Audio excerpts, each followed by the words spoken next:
আসসালামু আলাইকুম। অন্যান্যদের প্রতি রইল আন্তরিক শুভেচ্ছা ও ভালোবাসা। আজকের এই শীতের সকালে সবাইকে শুভ সকাল। প্রিয় বন্ধুবান্ধব, আমার আশেপাশের ফেসবুক ফ্রেন্ড, আমার শিক্ষার্থী বন্ধুরা এবং আমার প্রিয় অভিভাবক, আপনারা সবাই কেমন আছেন? আলহামদুলিল্লাহ, আমি খুব ভালো আছি। শীতের সকাল মানেই একটা অন্যরকম একটা অনুভূতি, আনন্দ। এই আনন্দটা কারোর জন্য কষ্টের, কারোর জন্য সুখের, কারোর জন্য অতি আনন্দের, তাই না?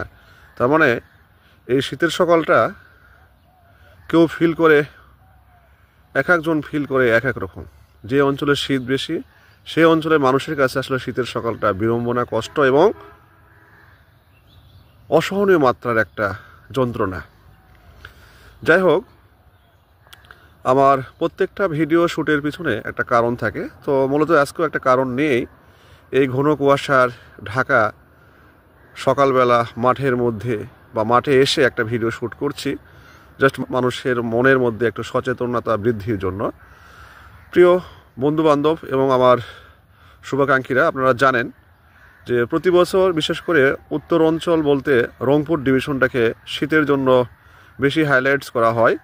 এই শীত প্রধান অঞ্চল রংপুরের যে জেলাগুলো রয়েছে, প্রতি বছর এই শীতের কারণে শীতার্ত অসহায় মানুষগুলো ধুকে ধুকে মারা যায় একমাত্র শীতের কারণে। তাই আমরা এই অসহায় শীতার্ত মানুষের পাশে কিভাবে দাঁড়াবো এবং আমাদের দাঁড়ানো উচিত কিনা, এই বিষয়গুলো নিয়ে আমরা কথা বলবো। দেখেন, আমার সামনে বা পেছনে একটু দূরে আমরা কিন্তু কাউকে দেখতে পাচ্ছি না বা দেখতে পাবো না। এই যে শীত, কনকনে শীত, বিশেষ করে আমাদের যে অঞ্চলগুলোতে শীত বেশি, শীত প্রধান অঞ্চল, সেই অঞ্চলের মানুষগুলো এই শীতের সময় অনেক কষ্টে জীবনযাপন করে, অনেক কষ্টে তাদের জীবিকা নির্বাহ করতে হয়, মাঠে এসে কাজ করতে হয়, বিভিন্ন ধরনের কর্মে লিপ্ত হয় এই শীতকে উপেক্ষা করে জীবিকার জন্য। আমি একটা সময় যখন ঢাকাতে ছিলাম তখন দেখেছিলাম যে রাস্তার পাশে বা আবাসিক এরিয়ার যে ওয়াল বা প্রাচীরটি রয়েছে, সেই প্রাচীরে একটা ব্যানারে লেখা থাকে মানবতার ওয়াল।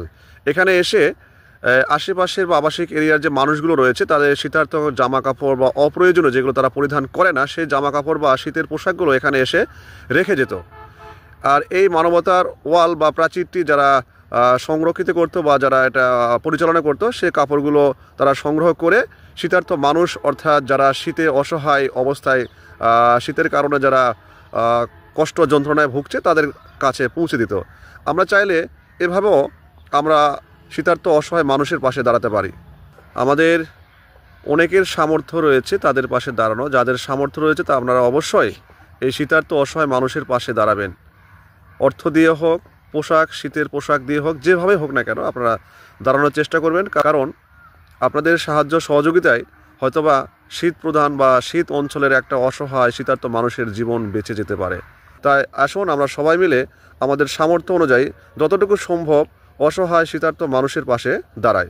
সবাইকে অসংখ্য ধন্যবাদ। আসসালামু আলাইকুম। সবাই ভালো থাকবেন।